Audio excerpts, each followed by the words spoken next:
So if you think about it, Prom Night is the perfect killing field for a depraved murderer. I mean, hormones are thumping in these kids, just reverberating throughout their entire body. And nothing, absolutely nothing in a horror movie will get you killed faster than Teenage Nookie. And when you add to that several sections of a pretty big building that the prom is held in, where teenagers are dancing their hearts out, are dimly lit and isolated. It's the best case scenario for anyone with a score to settle. And boy, oh boy, there are some scores to settle in 1980's Prom Night.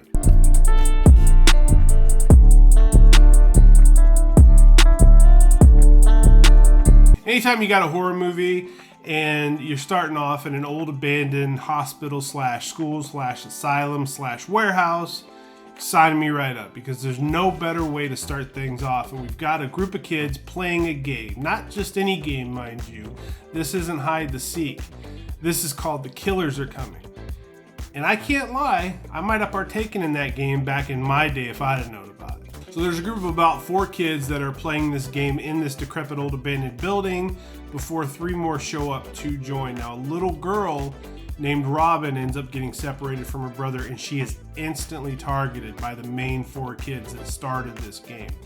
Very great suspenseful opening scene, because you've got the creepy music, you've got the hiding, you've got the openness of the area, and then you've got the sadistic nature of the kids that are enthralled in this game about one person killing and everybody else being a victim. Robin ends up getting cornered.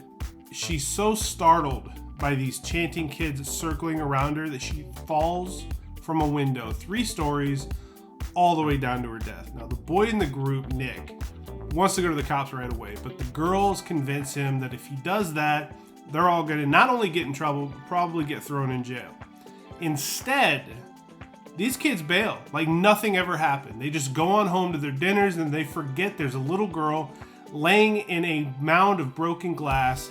They don't even know for sure that she's dead. She could have been alive, but we do end up seeing some shadowy figure standing over her as we cut to the very next scene, which we meet Leslie Nielsen in one of the few serious roles I've ever seen him in. He arrives at the scene, it's nighttime, and it turns out he's the father of the little girl that just died. And that's a real bummer to me. I can't imagine what that would feel like. The cops that show up there, they just immediately throw out that they believe her to have been a victim of sexual abuse.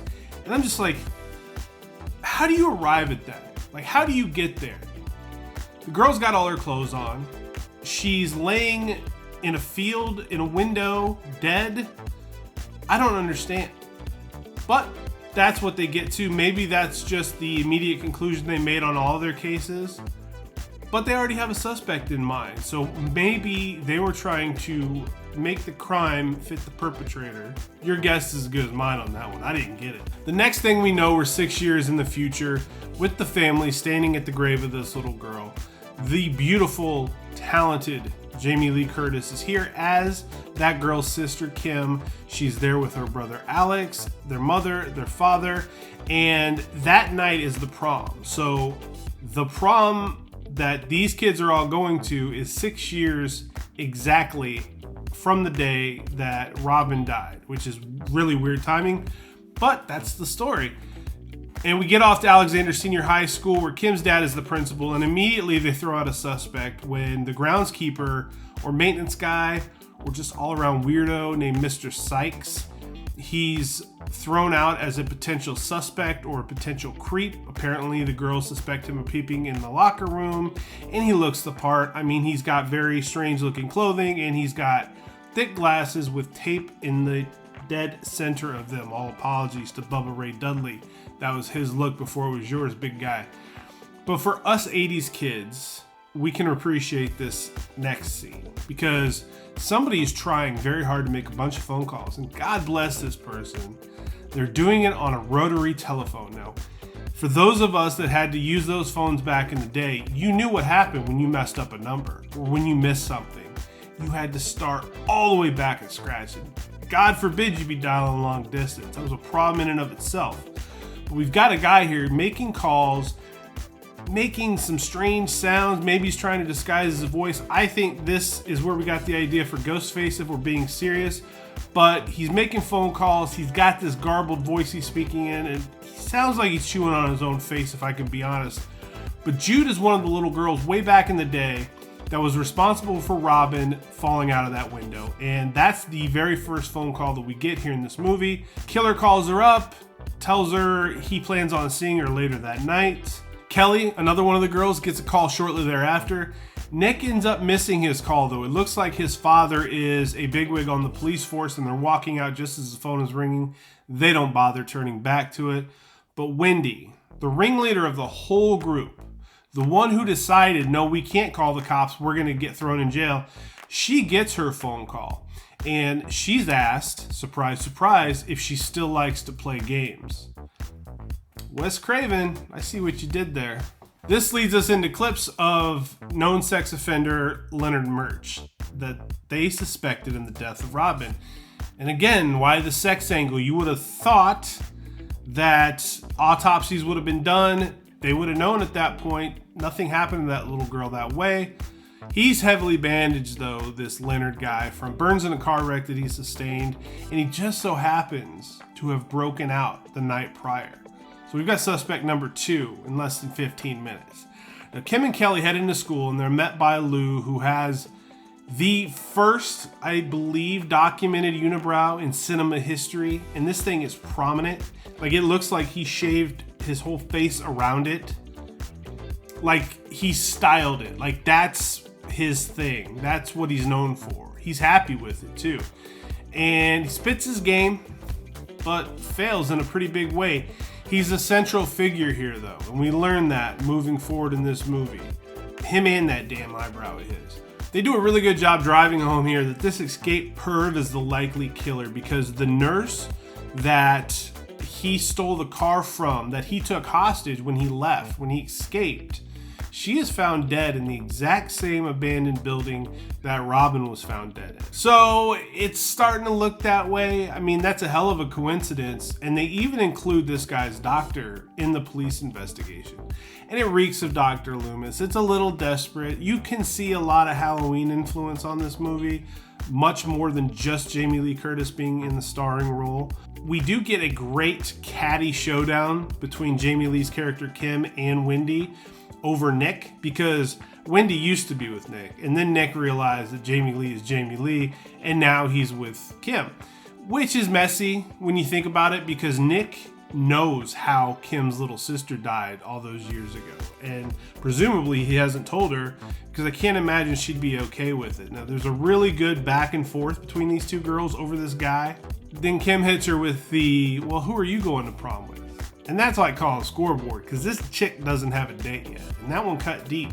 So somebody must have hit Lou to the eyebrow thing, because the next scene he's in, he's got a ski mask on. And between myself and Lou, that's the way to go. If you're not going to clean all this up, ski mask it out.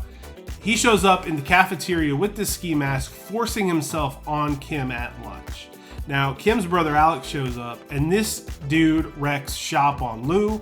He busts up 2 of Lou's buddies. I mean, it is Alex versus the world with his sister looking on. Now, the 2 boys wind up in the principal's office, and I respected the fact, because Alex's father is the principal, I respected the fact that they didn't insult our intelligence. Of course, the principal is going to show favoritism towards his son and throw the book at the unibrow. It's as it should be, and that's exactly what happened in the scene.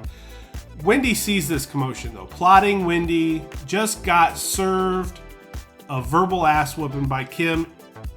She's still pissed. She's very upset, sees the whole commotion, and that's when the wheels start turning.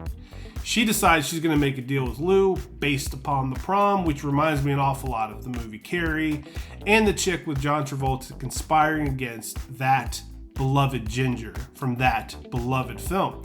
Lou is on board as long as he gets another crack at Kim and another crack at cracking Kim's brother Alex, who earlier took his ass to the woodshed. So earlier we saw the guy with the raspy voice and the rotary phone cutting out pictures from the yearbook of the 4 kids responsible for Robin's death. Now these pictures start showing up in the lockers of these girls. And as the prom night gets underway, when we see the room that he was making the calls in, that he was doing all his creative, crafty scrapbooking in, it's completely empty. Great scene because it tells us our killer is on the move. Things are about to get batshit crazy. So Kim looked really, really good for this dance, but it's Jamie Lee Curtis, so she could wear a potato sack and be the belle of the ball. But Wendy was dressed to kill, and holy hell, I couldn't help but take notice of everybody in the 80s smoked. Everybody. Not just smoked, they chain smoked. But their cardio's still good, their lungs are still good, because we get a great dance sequence between Kim and Nick as king and queen of the prom. Then that's when the body count starts to begin. So the girls build up Kelly's confidence here because she's planning on losing her virginity that night to her boyfriend. And it looks like it's headed that way during a pretty heavy makeout session in the locker room, but she chickens out. Dude is a dick about it. Bounces, says if you won't do it, somebody's going to, which I thought that was your girlfriend. We think she might be okay because she didn't put out. And the rules of the movies is when you stay virtuous, you're gonna be all right. That does not happen here because somebody in a black mask in a grainy shot. It was really interesting how they did the camera work because all of a sudden it turned real grainy, gritty, almost grindhouse look to it, which I thought was cool. Comes in and cuts her throat with a shard of broken mirror, and it's Bye Bye Kelly. Very well shot, very creepy kill. So I've heard of people going hard at school functions before, but nobody comes close to what Jude pulled off because she is outside in the van, smoking weed, banging this guy that she met that very morning, insisting though she's just lost her virginity to him. And Jude, great character, gotta love ya. I gotta call BS though because shortly thereafter she insists on banging this guy again outside by the bluffs. I mean, come on. Killer winds up finding them though, and after a brutal killing of Jude, this guy named Slick, who just recently took Jude's virginity, pops the guy, but then he drives his really nice van off of a cliff and it bursts into flames. Then the moment we've all been waiting for happens, and it's Wendy's turn. And Wendy is the most unlikable person in this entire film, but she does a great job of evading our killer during this scene. Very nice stalk and kill, and she runs her ass off in some high heels. I don't understand how chicks do that. I really don't get it, but she gets caught and then she gets dead. And then we show up with Sykes getting dragged out of the school swearing that there's a killer on the loose. Of course, he's hammered drunk at this point. Nobody believes him, but they threw that in there. I guess it puts a bow on Sykes because several times over the course of the film, they make you think it could be this guy. So they have to show him getting hauled off to drive home the point that it's not this guy. That leaves us with Nick. He's the only one left. Lou's plan is to steal his crown, tie him up in the back, and then walk out with Kim. This, of course, all backfires because as Nick, the intended target, is tied up, and the killer sees a guy's back and a crown on the guy's head, the killer decides, I'm gonna cut this guy's head off and watch that shit roll down the stage. That's what happens. Lops off Lou's unibrowed head and away he goes. Skirmish next with the killer versus Nick and Kim. That got pretty intense. Does the killer have a glittery black mask? Where does one get those? More importantly, why does one buy one of those? But in this skirmish, Kim winds up getting the upper hand. She gets the axe the killer is trying to kill Nick with. And she winds up popping him with the blunt end, not the sharp end. And then she sees something in his eyes. And it was very telling. So she knew who that was. Now, I think it's one guy, and it ends up being the other guy. And we won't give away who that guy is. But it was a really nice ending. Wrapped it up kind of neatly. 7.5 out of 10 for me on this movie, This Ages Gracefully. This is actually a really classic movie. It's a great slasher flick, and I really should have gotten into this one more in my younger years. The reason I didn't is I really figured after Halloween, it was all downhill for Jamie Lee Curtis. Like, I saw the best of that actress in the horror genre in that movie. Nothing else was going to measure up to it, and she doesn't necessarily measure up to it here either. I don't think the character is as strong as Laurie Strode was. She's a phenomenal actress. She's gonna make anything good. And she was really good here. But for me personally, it's the same reason I haven't seen The Fog. It's the same reason I never watched Terror Train. Don't curse at me. We will get to those here, because if this channel has taught me nothing else, I have to try new things. I just have to give things a chance that I otherwise never did. And this is a perfect opportunity, perfect example of that. This is a really, really strong slasher flick. This was a really competent story with perfectly disposable characters, and it's very, very enjoyable. It's something I'll absolutely see again.